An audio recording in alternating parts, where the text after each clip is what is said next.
एखाद्या नात्यातून बाहेर पडल्यानंतर जर त्या व्यक्तीला त्या दुसऱ्या व्यक्तीच्या सहवासाची सवय लागलेली असेल आणि अशा वेळी अचानक तो सहवास बंद झाला तर दॅट इज लिडिंग टू कोणतं तरी ॲडिक्शन, याच्यामध्ये पॉर्नोग्राफी असेल किंवा दारू असेल, सिगरेट असेल, असं काही तुम्हाला जाणवलं का?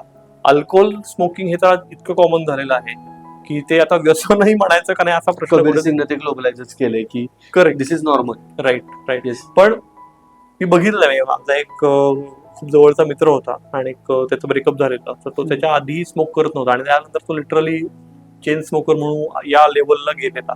फॉर्च्युनेटली त्याला नंतर ते रिअलाइज झालं वर्षभरांनी आणि तो त्यातनं बाहेर आला.